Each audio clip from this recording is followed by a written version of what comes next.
Guys पिछले lecture में हम लोगों ने शुरू किया था method of integration by parts, जिसमें आपने समझा method of integration by parts होता क्या है, इसके लिए फॉर्मूला क्या होता है और इसके फार्मूले को एप्लीकेशन करने के लिए हमारे पास जनरल रूल्स कौन कौन से होते हैं। जनरल रूल्स में आपने 4 रूल्स पढ़ा था। प्रत्येक रूल्स के लिए हमने आपको वहां पे एग्जाम्पल से समझाया था। आप अच्छी तरह समझ गए थे कि method of integration by parts के फार्मूले को एप्लीकेशन करने के लिए इसके जनरल रूल्स का एप्लीकेशन कैसे करते हैं। गाइस मैं आपको बताना चाहता हूं method of integration by substitution में जिस प्रकार से प्रॉब्लम्स की कैटेगरी थी, बहुत सारे डिफरेंट टाइप्स की कैटेगरी थी और प्रत्येक टाइप्स के प्रॉब्लम्स के लिए अलग से हमने रूल पढ़ा था। जैसे टाइप 1, टाइप 2, टाइप 3 इस तरह के प्रॉब्लम्स की कैटेगरी थी और वैसे प्रॉब्लम्स को किस प्रकार से सॉल्व करना है उसके लिए हमने रूल्स पढ़ा था। गाइज उसी प्रकार से method of integration by parts में भी प्रॉब्लम्स की कुछ कैटेगरीज हैं और प्रत्येक कैटेगरीज के लिए कुछ सर्टेन रूल्स है ना। तो इसमें भी हम लोग टाइप 1, टाइप 2, टाइप 3 ऐसे करके कुछ रूल्स पढ़ेंगे, है ना। सो गाइज आज हम लोग टाइप 1 वाला रूल पढ़ेंगे, मतलब पहला रूल पढ़ेंगे टाइप 1, है ना। और टाइप 1 में किस प्रकार के इंटीग्रल्स की कैटेगरी आती है method of integration by parts में, उसे किस प्रकार से हम सॉल्व करेंगे, उसके लिए हमारे पास कौन सा सर्टेन रूल होता है। चलिए इसको हम लोग अच्छी तरह से समझते हैं। ओके सो गाइज आज हम लोग टाइप 1 पढ़ेंगे method of integration by parts में। प्रॉब्लम के कैटेगरी के अनुसार हम पढ़ेंगे यहाँ पर टाइप 1, है ना। तो यहाँ पर टाइप 1 में इंटीग्रल ऑफ द फॉर्म, और इंटीग्रल का जो फॉर्म होगा वो होगा आपका integral of e to the power x into bracket के अंदर fx plus f dash x dx, है ना। देखिए e to the power x यहाँ पे कॉमन है और ब्रैकेट के अंदर फंक्शन है और प्लस उसका डेरिवेटिव है। फंक्शन प्लस उसका डेरिवेटिव ब्रैकेट के अंदर, बाहर में e to the power x जो है मल्टीप्लाइड है। इस प्रकार के जितने भी प्रॉब्लम्स हैं उसको हम लोग टाइप 1 में सॉल्व करते हैं। टाइप 1 की तरह जो इसका रूल है उसके जैसा हम लोग सॉल्व करते हैं, है ना।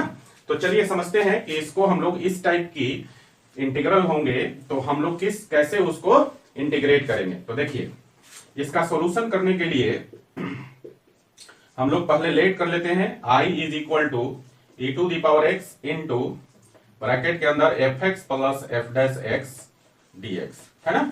अब देखिए जरा, अगर हम लोग जनरल ट्रांसफॉर्मेशन करें तो यहां से e to the power x bracket के अंदर fx और f डैश x के साथ गुना हो जाएगा। अगर ब्रैकेट ओपन करेंगे तो यहाँ पे हम लोग दूसरे स्टेप में लिखेंगे integral of e to the power x into fx plus e to the power x into f dash x और होल का dx हो जाएगा।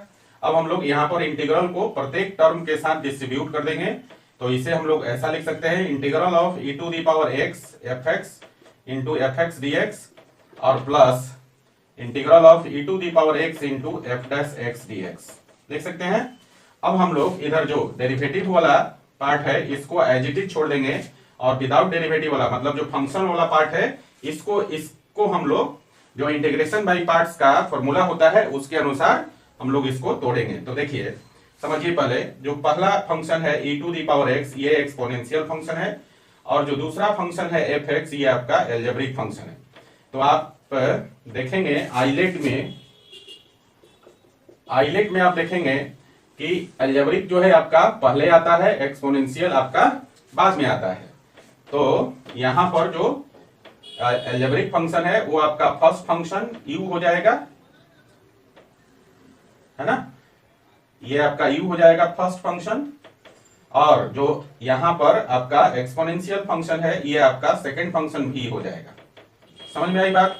तो अब इसके अनुसार इसको हम लोग यहां पर तोड़ लेंगे। तो देखिए कितना हो जाएगा।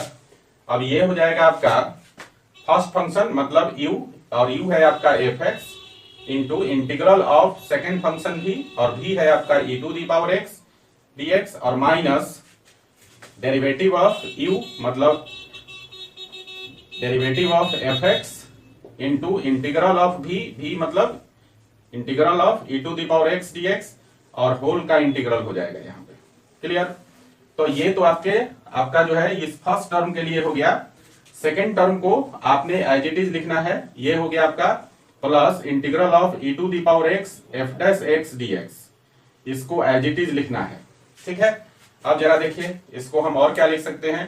तो यहां ध्यान दीजिए e to the power x का integral e to the power x होता है, तो ये हो जाएगा e to the power x into F x, और माइनस यहां देखिए एफ एक्स का डेरिवेटिव x के रिस्पेक्ट में हो जाएगा एफ डैश एक्स, हो जाएगा ना, ये हो जाएगा एफ डैश एक्स, और into e to the power x का इंटीग्रल हो जाएगा e to the power x dx, और प्लस हो गया यहां पर integral of e to the power x into f dash x dx।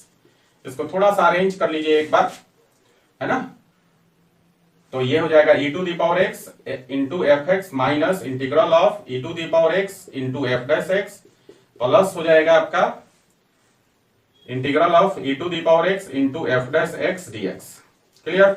अब देखिए ये जो दोनों टर्म है ये दोनों सेम टर्म है, और दोनों का साइन अपोजिट है, एक का साइन प्लस है एक का साइन माइनस है, तो प्लस माइनस कैंसिल हो जाएगा, तो ये हो गया आपका e to the power x into F x, और अब इंटीग्रेशन हो गया आपका, तो कांस्टेंट ऑफ इंटीग्रेशन आप ऐड कर दीजिए इसमें। क्लियर है। तो ये आपका जो है इसका इंटीग्रल निकल गया, ठीक है ना, इसका integral, integral of e to the power x into F x plus F dash x dx का इंटीग्रल हो गया e to the power x into F x plus C. तो इसको आप लोग एज अ फॉर्मूला भी याद रखेंगे, है ना। तो फाइनली हम लोग इसको ऐसा लिख सकते हैं, integral of e to the power x into F x plus F dash x dx is equal to होता है e to the power x into F x plus C. आपको क्या करना है, इसको एज अ फॉर्मूला भी याद रखना है। कभी कभी इसी फार्मूले पर ऑब्जेक्टिव क्वेश्चन पूछ देता है डायरेक्टली, इतना दिया रहेगा, इसका वैल्यू पूछेगा, चार में से 4 ऑप्शन दिया रहेगा, उसमें से कौन सा होगा, ठीक है। तो इसको एज अ फॉर्मूला भी आपको याद रखना है। चलिए अब इस पर हम लोग एग्जाम्पल करते हैं बच्चा, इसको और अच्छा से समझने के लिए एग्जाम्पल बहुत जरूरी है। तो चलिए पहला एग्जाम्पल करते हैं। मान लीजिए हमको इंटीग्रेट करना है e to the power x, और इनटू ब्रैकेट में हम ले लेते हैं 1/x minus 1/x square dx, है ना। तो आप यहां ध्यान दीजिएगा कि 1/x जो है आपका फंक्शन है fx, और यहां पर माइनस 1/x स्क्वायर जो है ये इसका डेरिवेटिव है ना। 1/x का डेरिवेटिव कितना होता है, माइनस 1/x स्क्वायर। तो आप देख रहे हैं, इसको अगर अरेंज करें तो ऐसा लिख सकते हैं, e to the power x, और ब्रैकेट में हो जाएगा 1/x प्लस, और यहां पर एक ब्रैकेट डाल दीजिए, माइनस 1/x स्क्वायर और dx, ये हो लिख सकते हैं। तो यहां देखिए ये हो गया fx plus F dash x dx हो गया। तो ये फॉर्म किस पर चला गया, ये आ गया फॉर्म जिस कैटेगरी के लिए हम लोग पढ़ रहे हैं, इस फॉर्म पे आ गया, है ना। e to the power x into F x plus F dash x dx इस फॉर्म पे आ गया। और इसका सोल्यूशन हमने क्या पढ़ा कि e to the power x into F x plus C होता है। सो गाइस इसको यहां पर थोड़ा बढ़ा लेते हैं। तो देखिए यहां पर अब हम क्या लिख सकते हैं, एफ एक्स की जगह है 1/x और e to the power x है, तो इसके सॉल्यूशन के अनुसार हो जाएगा इसका मान e to the power x into 1/x plus C, ये आंसर हो जाएगा। लेकिन मैं आपको यहां पर ये बताना चाहता हूं कि ये जो हम लोग 2 स्टेप में इसका सॉल्यूशन कर दिया, अगर क्वेश्चन आपका ऑब्जेक्टिव है तो आप इसी तरह से 2 स्टेप में उसका सॉल्यूशन करेंगे, है ना। सबसे पहला काम क्या होगा कि प्रॉब्लम को आप इस कैटेगरी में कन्वर्ट करेंगे, ट्रांसफॉर्म करेंगे। जैसे ही इस कैटेगरी में ट्रांसफॉर्म हो जाएगा, इसका सॉल्यूशन क्या है, e to the power x into F x plus C. तो इसमें हम लोग यहां से इसके सॉल्यूशन के अनुसार एफ एक्स का मान, है ना, यहां से निकाल के और इसमें डाल देंगे तो हमारा सॉल्यूशन निकल जाएगा। ये सिर्फ जो है आपका ऑब्जेक्टिव क्वेश्चन करने के लिए है, समय कम लगेगा। क्लियर है ना। लेकिन अगर आपसे कहेगा, अगर मान लीजिए कि 2 नंबर या 4 नंबर या 6 नंबर में क्वेश्चन रहे, तब आपको क्या करना पड़ेगा, प्रॉपरली जिस तरीके से हमने यहाँ पे इंटीग्रेट करके ये चीज निकाला है, इसका solution e to the power x into F x plus C, उसी प्रकार से आपको प्रॉपरली इंटीग्रेट करके निकालना पड़ेगा। अगर ज्यादा नंबर का क्वेश्चन होगा तो आपको थोड़ा इसका लेंथ बढ़ाना पड़ेगा, डिटेल सॉल्यूशन आपको करना पड़ेगा, ठीक है। अगर क्वेश्चन 1 नंबर का है या ऑब्जेक्टिव क्वेश्चन है तो आप बस 2 स्टेप में अपना कैलकुलेशन करके उसका आंसर टिक आउट कर लीजिए, ठीक है। चलिए इसको उतारिए। आई थिंक यहाँ पे आपको टाइप 1 जो प्रॉब्लम्स की कैटेगरी है ना, ये आप अच्छी तरह समझ गए हैं कि टाइप 1 में किस प्रकार के इंटीग्रल्स होते हैं और उसको किस प्रकार से हम उसका इंटीग्रेशन निकालते हैं, है ना। और उस पर एग्जाम्पल भी आप समझ गए। ओके चलिए इसको लिखिए, फिर आगे हम लोग प्रॉब्लम और करेंगे। लिखिए जरा। तो बच्चों चलिए और प्रॉब्लम कर लेते हैं। अगला एग्जांपल ले लेते हैं। यहां पर आपको इंटीग्रेट करना है integral of e to the power x और ब्रैकेट में है 1 plus x square into tan inverse x plus 1 by 1 plus x square dx। देखिए ये प्रॉब्लम जो है ये भी उसी कैटेगरी की प्रॉब्लम है, लेकिन शुरू में इसको थोड़ा सा ट्रांसफॉर्मेशन करना पड़ेगा। पहले हम लोग इसको ट्रांसफॉर्म करके e to the power x into F x plus F dash x d x के फॉर्म में लाएंगे, है ना। तो चलिए इसका ट्रांसफॉर्मेशन कर लेते हैं। तो देखिए ये जो डिनोमिनेटर है 1 प्लस एक्स स्क्वायर यहाँ दोनों के साथ डिस्ट्रीब्यूट हो जाएगा। तो इसको हम लोग ऐसा लिख सकते हैं integral of e to the power x और ब्रैकेट में हो जाएगा 1 plus x square into tan inverse x by 1 plus x square और प्लस यहाँ पर 1 by 1 plus x square dx ऐसा लिख सकते हैं। यहां पर देखिए 1 प्लस एक्स स्क्वायर आपका कैंसिल हो जाएगा, तो ये हो जाएगा आपका e to the power x और ब्रैकेट में हो जाएगा tan inverse x plus 1 by 1 plus x square dx ये हो जाएगा। अब देखिए ये जो फॉर्म है जो पीछे हम लोग टाइप 1 में जो फॉर्म पढ़ा था इंटीग्रल का उसी फॉर्म में ट्रांसफॉर्म हो गया। अब आप यहां देखेंगे कि ये जो tan इनवर्स x है ये आपका फंक्शन हो जाएगा f(x) और इसका डेरिवेटिव ये जो 1 बाई 1 प्लस एक्स स्क्वायर है ये tan इनवर्स x का डेरिवेटिव होता है। तो आपने देखा कि ये जो फॉर्म है e to the power x into F x plus F dash x के फॉर्म में हो गया ना। तो यहां से इसका जो सोल्यूशन होता है वो होता है e to the power x into F x और एफ एक्स का वैल्यू कितना है tan inverse x plus c। Clear है? तो हो गया। देखिए 2 लाइन में क्वेश्चन बन गया। चलिए अगला क्वेश्चन करते हैं बच्चा। तीसरा एग्जांपल ले लेते हैं और एग्जांपल नंबर 3 में हम लोग इंटीग्रेट करते हैं। यहां पर देखिए e to the power x और यहां ब्रैकेट में है आपका 1 plus sine x divided by 1 plus cos x dx, है ना। और यहां भी क्वेश्चन जो है डायरेक्ट फॉर्म पे नहीं है, यहां हम लोग कुछ ट्रिग्नोमेट्रिक ट्रांसफॉर्मेशन करेंगे। उसके बाद जो है ये फॉर्म आपका e to the power x into F x plus F dash x dx के फॉर्म में आ जाएगा। तो चलिए यहां पर कुछ ट्रांसफॉर्मेशन कर लेते हैं। देखिए इसी को हम लोग ऐसा लिख सकते हैं integral of e to the power x और देखिए ध्यान से 1 को 1 ही रहने दीजिए और sin x के लिए सब मल्टीपल एंगल में एक फॉर्मूला होता है sin x is equal to लिखेंगे 2 sin x by 2 into cos x by 2, है ना। तो sin x के लिए हो जाएगा 2 sin x बाई 2 और इंटू कॉस x बाई 2 और नीचे में 1 प्लस कॉस x के लिए एक और फॉर्मूला हम लोग यूज करेंगे 1 plus cos x is equal to होता है 2 कॉस स्क्वायर x बाई 2, है ना। और ये दोनों फॉर्मूला सब मल्टीपल एंगल से ही मिलता है हमें। तो नीचे डिनोमिनेटर में 1 प्लस कॉस x को हम लोग लिखेंगे 2 कॉस स्क्वायर x बाई 2 और इतना dx हो गया आपका। अब क्या करेंगे इस डिनोमिनेटर को दोनों टर्म के साथ न्यूमरेटर में जो 2 टर्म है उसके साथ डिस्ट्रीब्यूट कर लेंगे। तो देखिए कितना हो जाएगा, ये हो जाएगा e to the power x और ब्रैकेट के अंदर हो जाएगा 1 by 2 cos square x by 2 plus ऊपर हो गया दूसरा term 2 sine x by 2 into cos x by 2, नीचे हो जाएगा डिनोमिनेटर में 2 कॉस स्क्वायर x बाई 2 इतना dx।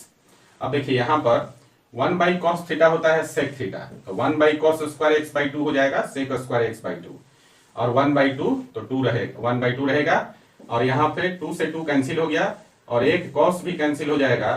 तो साइन x बाई 2 और बाई कॉस x बाई 2 ये हो जाएगा tan x by 2। So guys अगला स्टेप हो जाएगा integral of e to the power x into 1 by 2 और ये हो जाएगा sec square x by 2 1 by 2 sec square x by 2 plus यहां हो जाएगा tan x बाई 2, है ना। sin x by 2 by cos x by 2 is equal to tan x by 2 dx। Clear है?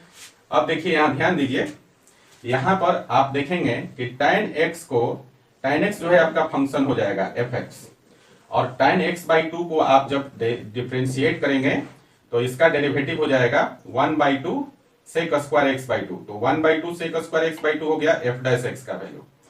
तो यहां भी आप देख रहे हैं e to the power x into F x plus F dash x वाला फॉर्म में चला गया है ना, e to the power x into F x plus F dash x dx के फॉर्म में आ गया। और यहाँ पर एफ एक्स का वैल्यू कितना है tan x/2। सो गाइस इसका सोल्यूशन कितना हो जाएगा, ये हो जाएगा e to the power x into F x, और एफ एक्स का वैल्यू है tan x/2 plus constant of integration c। आ रही बात समझ में। तो इस प्रकार से हम इस कैटेगरी के प्रॉब्लम्स को हम लोग सॉल्व करते हैं, इंटीग्रेट करते हैं। अगर क्वेश्चन स्टैंडर्ड फॉर्म में नहीं है तो हम लोग क्या करते हैं, उसमें कुछ बेसिक ट्रांसफॉर्मेशन करके, और बेसिक ट्रांसफॉर्मेशन ट्रिग्नोमेट्रिक हो सकता है, अलजेब्रिक हो सकता है, एक्सपोनेंशियल हो सकता है, लॉगरिथमिक हो सकता है, जो भी है कुछ बेसिक ट्रांसफॉर्मेशन करके उसको हम लोग स्टैंडर्ड फॉर्म में लाते हैं, और स्टैंडर्ड फॉर्म में लाकर उसे डायरेक्टली हम इंटीग्रेट कर देते हैं, है ना, फॉर्मूला का एप्लीकेशन कर लेते हैं। ओके, चलिए एक और एग्जांपल करते हैं। यहां पर अगला चौथा एग्जांपल ले लेते हैं बच्चा। चौथे एग्जांपल में हम लोग इंटीग्रेट कर लेते हैं इंटीग्रल ऑफ, यहां पर मान लीजिए कि दिया हुआ है 1/log x और -1/log x का होल स्क्वायर, और इसका इंटीग्रेशन निकालना है। अब देखिए जरा ध्यान से, इस क्वेश्चन में e to the power x given ही नहीं है ना। तो जनरली ऐसे क्वेश्चंस को जब बच्चा देखता है तो उसका जो माइंड है, जो अभी टाइप 1 में हमने प्रॉब्लम का इंटीग्रल का जो टाइप बताया है उस तरफ जाता ही नहीं है, उसका दिमाग उस तरफ नहीं जाता है, वो दूसरे कंसेप्ट्स के तरफ भागना शुरू कर देता है ना।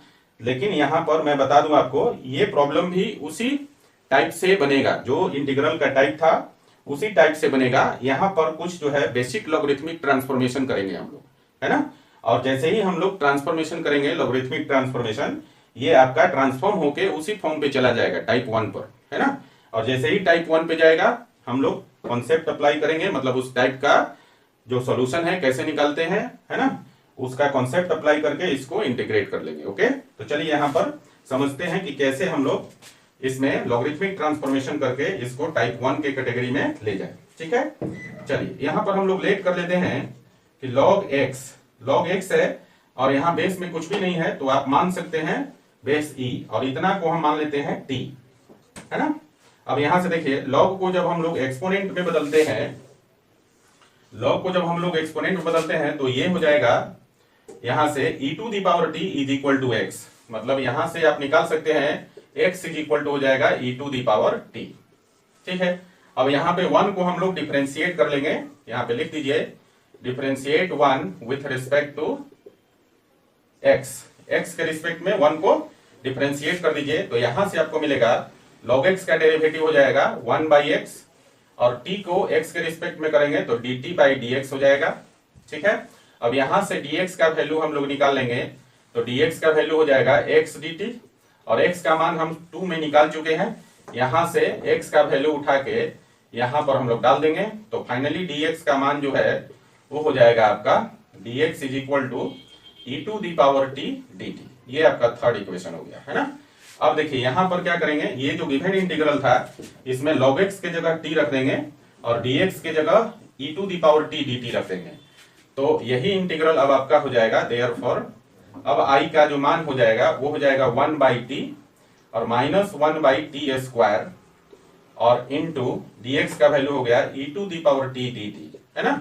इसको अरेंज कर लीजिए एक बार, तो ये हो गया integral of e to the power t, और ब्रैकेट के अंदर हो गया 1/t माइनस 1/t स्क्वायर को हम ऐसा लिख सकते हैं प्लस, और ब्रैकेट में -1/t स्क्वायर, और यहां हो जाएगा dt, ऐसा लिख सकते हैं। अब देखिए अभी जो हमने एक एग्जांपल कराया था जस्ट इसके पीछे, जो है पहला एग्जांपल था वो था आपका e to the power x into 1/x minus 1/x square, just like वही क्वेश्चन हो गया आपका, वहां वेरिएबल x था, यहाँ वेरिएबल t है।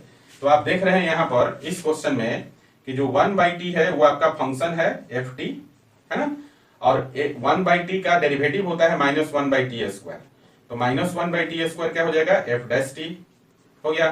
तो आप देखेंगे कि ये जो प्रॉब्लम है, ये जो आपका क्वेश्चन दिया हुआ था, अब ये लॉगरिथमिक ट्रांसफॉर्मेशन की मदद से टाइप 1 की कैटेगरी में चला गया, है ना। यहाँ पर हो गया देखिए e to the power t ft plus f' t dt हो गया ना।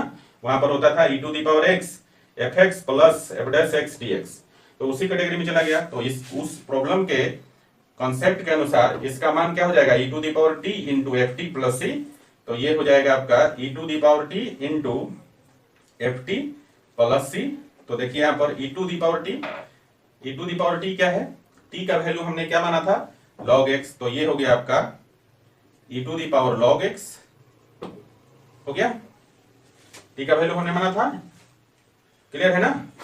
और e to the power t का वैल्यू हमने एक्चुअली यहाँ पर ऐसा लिख दीजिए, e to the power t का वैल्यू हमने निकाला था x, तो x हो गया, और ft का वैल्यू क्या है 1/t, तो और t का मान कितना था log x, तो 1/log x और प्लस सी, अरेंज करके लिखेंगे ये भी आंसर आपका हो जाएगा। अदरवाइज आप लिख सकते हैं x/log x प्लस सी, ये भी आंसर हो जाएगा।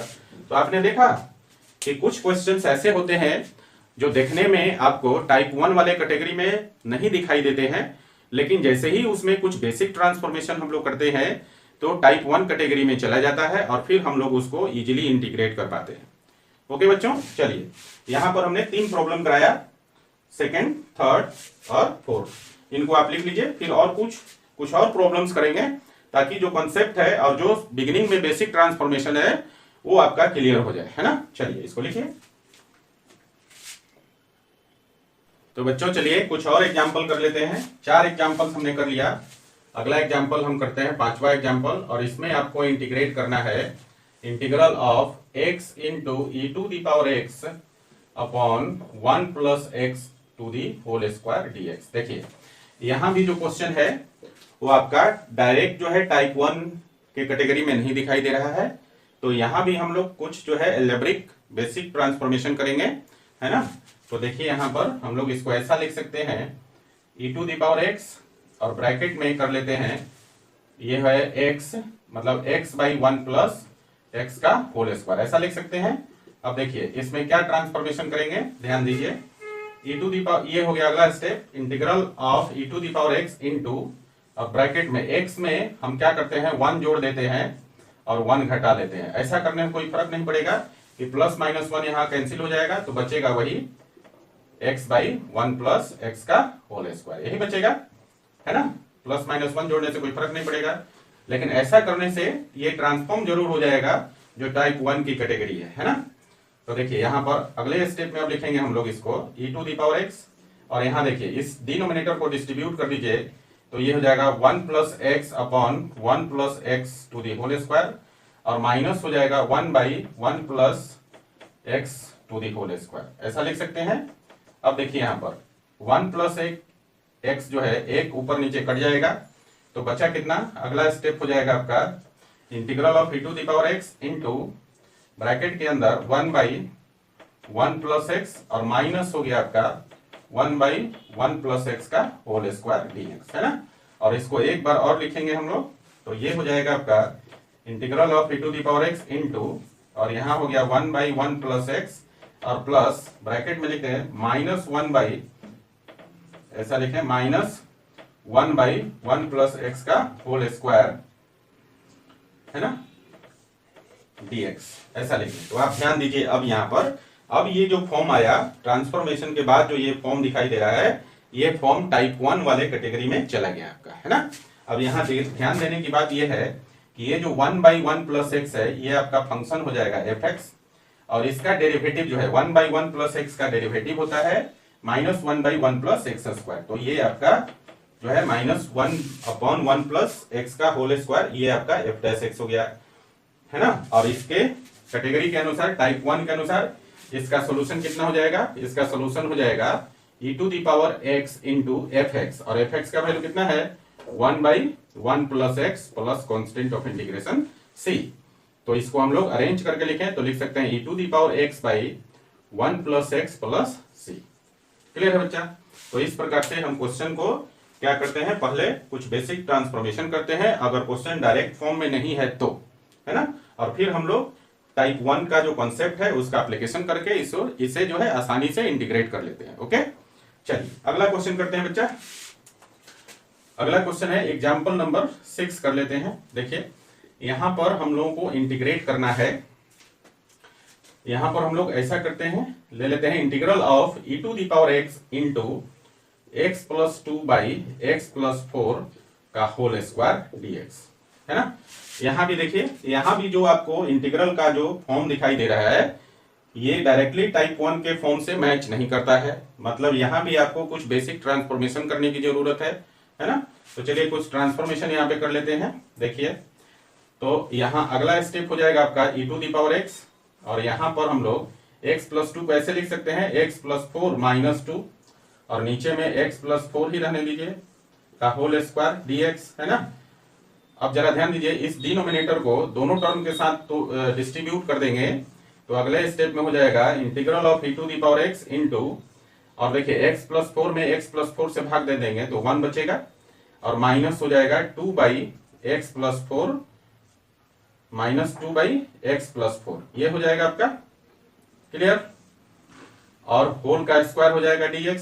अब हम लोग यहाँ पे स्क्वायर को भी तोड़ेंगे, क्योंकि जो हमारा फॉर्म होता है टाइप 1 उसमें स्क्वायर की कोई गुंजाइश नहीं है, वो होता है e⁴x into fx + f' dx होता है। तो जब तक स्क्वायर को तोड़ेंगे नहीं उस फॉर्म में जाएगा नहीं। तो अब हम लोग यहाँ पर a - b का होल स्क्वायर अप्लाई कर देंगे, तो यहाँ अगला स्टेप हो जाएगा इंटीग्रल ऑफ e⁴x इनटू, और इसको हम लिख सकते हैं a², है ना। तो 1 का स्क्वायर माइनस 2ab, तो 2 इंटू a का वैल्यू 1 है और b का वैल्यू है 2/x + 4, और प्लस b² मतलब 2/x + 4 का होल स्क्वायर, ठीक है, 2/x + 4 का होल स्क्वायर, क्लियर है, और होल का dx, ठीक है बच्चा। अब जरा इसको कैलकुलेट कर लेते हैं, तो ये हो जाएगा आपका integral of e⁴x into, bracket के अंदर हो जाएगा 1 - 4/x + 4, और प्लस हो जाएगा 4/x + 4 का x + 4 का होल स्क्वायर और होल का dx, ये हो जाएगा। अब यहां पर आप ध्यान देंगे, इसको एक बार और कैलकुलेट कर लेते हैं एक टर्म। देखिए, इसी को आगे हम लोग ऐसा लिख सकते हैं इंटीग्रल ऑफ e⁴x, और इनटू ब्रैकेट में इसको कैलकुलेट करेंगे 1 - 4/x + 4 को, तो ये ऊपर में हो जाएगा x + 4 - 4, तो प्लस माइनस 4 आपका कैंसिल हो जाएगा, तो बचेगा कितना x, मतलब x/x + 4 ये बचेगा, और प्लस उधर है 4/x + 4 का होल स्क्वायर, ये बच गया आपका इतना dx, ठीक है। अब आप ध्यान दीजिएगा, अब ये जो फॉर्म है आपका ट्रांसफॉर्म हो गया टाइप 1 वाले कैटेगरी में, है ना। तो आप यहां पर ध्यान देने की बात है, ये जो आपका पहला टर्म है x + 4, ये आपका fx हो गया, और इसका डेरिवेटिव करेंगे तो ये 4/4x + 4 to the whole square, ये आपका f' हो जाएगा, मतलब पहले टर्म का डेरिवेटिव है ये सेकेंड टर्म। तो आप देख रहे हैं ये जो कैटेगरी है अब पूर्ण रूप से टाइप 1 की कैटेगरी में चला गया, है ना। e⁴x into fx + f' dx type 1 की कैटेगरी में चला गया। अब इसको हम लोग टाइप 1 के कंसेप्ट के अनुसार लिखते हैं, इसका सॉल्यूशन e⁴x इनटू fx, और fx का मान कितना है x/x + 4 plus constant of integration c, और इसको अरेंज कर दें तो ये हो जाएगा x इंटू e⁴x बाई मतलब upon x + 4 plus constant of integration c, ये आपका इसका आंसर हो गया, ठीक है। तो आप देख रहे हैं कि जब कोई जो क्वेश्चन है वो डायरेक्ट टाइप 1 की कैटेगरी में नहीं है, तो उसमें हम लोग बेसिक ट्रांसफॉर्मेशन करके उसको टाइप 1 कैटेगरी में ले जाते हैं, फिर टाइप 1 कैटेगरी का जो कॉन्सेप्ट है, जो सॉल्यूशन है, उसका एप्लीकेशन करके हम उसे आसानी से इंटीग्रेट कर पाते हैं। ओके, चलिए क्वेश्चन नंबर 5, एग्जाम्पल नंबर 5 और एग्जाम्पल नंबर 6, इन दोनों को उतारिए, जरा उतारिए। तो बच्चों चलिए कुछ और एग्जाम्पल करते हैं इस पर। चलिए अगला एग्जाम्पल ले लेते हैं, अभी तक हमने 6 एग्जाम्पल्स किया है, अगला एग्जाम्पल 7th एग्जाम्पल ले लेते हैं, और इसमें हम लोगों को इंटीग्रेट करना है integral of x² + 1 into e⁴x upon x + 1 to the whole square dx, है ना। देखिए ये जो इंटीग्रल दिया हुआ है ये टाइप 1 कैटेगरी से ही बनेगा, लेकिन आप डायरेक्टली इसको देखेंगे तो उसमें फिट नहीं बैठता है, मतलब यहाँ पर आपको कुछ बेसिक ट्रांसफॉर्मेशन करना होगा। सो गाइस चलिए इसमें कुछ बेसिक ट्रांसफॉर्मेशन करते हैं, है ना, और आगे इसको हम लोग टाइप 1 कैटेगरी के साथ कंपेयर करके आगे इंटीग्रेट करेंगे। ओके चलिए, तो देखिए इसमें जो ट्रांसफॉर्मेशन करने वाले हैं, सबसे पहले तो हम अरेंज कर लेंगे e⁴x, पहले लिख दिया, और ब्रैकेट में इसको लिख दें x² + 1/, एक्स प्लस वन का होल स्क्वायर, इतना dx लिख सकते हैं। अब देखिए जो ट्रांसफॉर्मेशन करेंगे उसको ध्यान से आप देखेंगे, यहाँ पर एक्स स्क्वायर प्लस वन को हम ऐसा लिख सकते हैं x square minus one plus two upon x plus one to the whole square, ऐसा लिख सकते हैं क्योंकि 2 में से 1 को घटाएंगे तो प्लस 1 हो जाएगा, तो ऐसा हम लिख सकते हैं, कोई अंतर नहीं पड़ेगा। अब हम लोग क्या करेंगे, इस डिनोमिनेटर को दोनों टर्म के साथ डिस्ट्रीब्यूट कर लेंगे, तो देखिए कितना हो जाएगा integral of e to the power x, और ब्रैकेट में हो जाएगा X square minus one upon x plus one to the whole square और plus two upon x plus one to the whole square, ऐसा लिख सकते हैं। चलिए अब जरा इसको देखिए, यहाँ पर एक्स स्क्वायर माइनस वन है, 1 को 1 का स्क्वायर लिख सकते हैं, और ऐसा लिखने से ये फॉर्मूला पर चला जाएगा ए स्क्वायर माइनस बी स्क्वायर पे, तो इसको हम तोड़ देंगे ए स्क्वायर माइनस बी स्क्वायर पे, तो अगला जो टर्म हो जाएगा, अगला जो स्टेप हो जाएगा आपका, ये हो जाएगा आपका integral of e to the power x into, और यहाँ पर हो जाएगा x plus one into x minus one upon हो जाएगा x प्लस वन का होल स्क्वायर, और इधर आपका 2 अपॉन एक्स प्लस वन का होल स्क्वायर। ठीक है, अब जरा देखिए यहाँ पर x प्लस वन ऊपर नीचे एक फैक्टर कैंसिल हो जाएगा, तो आपका बचेगा integral of e to the power x into bracket के अंदर ये बच गया x minus one by x plus one, और प्लस यहाँ पर बच गया 2 अपॉन एक्स प्लस वन का होल स्क्वायर, है ना, ऐसा बच गया आपका। अब यहाँ पर आपको ध्यान देना है ना, तो बच्चों यहाँ पर हमने कहा आपको कि ये जो है फॉर्म आपका, ये x minus one by x plus one आपका एफ एक्स हो जाएगा, और 2 बाई एक्स प्लस वन का होल स्क्वायर ये आपका इसका डेरिवेटिव हो जाएगा। तो ये आप यहाँ पर दिखा सकते हैं कि ये जो पहला है वो आपका एफ एक्स हो गया टर्म, और दूसरा टर्म जो है ये आपका एफ डैश एक्स हो गया, है ना। तो आप देख रहे हैं कि ये जो फॉर्म है e to the power x into F x plus F dash x d x का फॉर्म हो गया। तो इसका सोल्यूशन टाइप 1 के अनुसार होता है e to the power x into F x, और एफ एक्स का मान कितना है x minus one by x plus one और plus constant of integration c। ठीक है, तो ये आपका सॉल्यूशन हो जाएगा इस क्वेश्चन का, क्वेश्चन नंबर 7 का। ओके, चलिए एक क्वेश्चन और करते हैं इसमें, अगला एग्जांपल ले लेते हैं, एग्जांपल नंबर 8, और इसमें हम लोग को इंटीग्रेट करना है e to the power x into x minus one by x plus one का क्यूब dx, है ना। और यहाँ भी ये जो फॉर्म दिया हुआ है ये डायरेक्ट टाइप 1 वाले फॉर्म में फिट नहीं बैठता है, मतलब यहाँ भी इसमें हम लोगों को बेसिक ट्रांसफॉर्मेशन करना पड़ेगा। सो गाइस इसमें चलिए करते हैं बेसिक ट्रांसफॉर्मेशन। तो सबसे पहले तो इसको थोड़ा सा अरेंज करेंगे, इसको लिखेंगे integral of e to the power x into, और ब्रैकेट में इसको लिख देते हैं x minus one by x plus one का क्यूब और dx, है ना। अब जरा ध्यान दीजिए, यहाँ पर ये हो जाएगा आपका अगला step integral e to the power x into, और इसको हम लोग ऐसा लिख सकते हैं x माइनस वन को x प्लस वन कर दें और माइनस टू कर दें, तो कोई फर्क नहीं पड़ेगा, minus two plus one minus one के बराबर हो जाएगा, तो x plus one minus to x minus one के बराबर हो जाएगा। सो गाइज यहाँ हो जाएगा x plus one minus two upon x plus one to the whole cube, ऐसा लिख सकते हैं। अब देखिए यहाँ पर जो डिनोमिनेटर है उसको दोनों टर्म के साथ डिस्ट्रीब्यूट कर लेंगे, तो ये हो जाएगा e to the power x, और यहाँ पर हो गया आपका x plus one upon x plus one to the whole cube, और माइनस हो गया 2 upon x plus one to the whole cube और dx हो जाएगा। अब यहाँ देखिए x प्लस वन ऊपर नीचे एक फैक्टर कैंसिल हो जाएगा, तो इसको हम लोग अब ऐसा लिख सकते हैं e to the power x, और पहला इंटू हो जाएगा, पहला टर्म हो जाएगा आपका 1 by x plus one to the whole square, और माइनस हो गया 2 upon x plus one to the whole cube और होल का dx, ऐसा लिख सकते हैं। और इसको एक टर्म और अरेंज करेंगे, देखिए जरा, अब हम लोग इसको ऐसा लिख सकते हैं integral of e to the power x, और ब्रैकेट में लिखेंगे 1 by one plus x plus one का होल स्क्वायर, ठीक है, और प्लस करके लिखें minus 2 upon x plus one का होल क्यूब और होल का dx, ऐसा लिख सकते हैं। ऐसा अरेंज करके लिख दिया हमने, क्योंकि प्लस माइनस माइनस ही होगा, तो जो पिछला आपका स्टेप है उसी स्टेप के बराबर है ये, है ना। अब देखिए इसको ध्यान से देखेंगे तो ये पहला टर्म है ब्रैकेट के अंदर, ये आपका fx हो जाएगा, और ये जो दूसरा टर्म है पहले टर्म का डेरिवेटिव हो जाएगा, है ना। तो आप देख रहे हैं यहाँ पे फॉर्म आ गया टाइप 1 वाला form, e⁻x into fx plus f'(x) dx आ गया।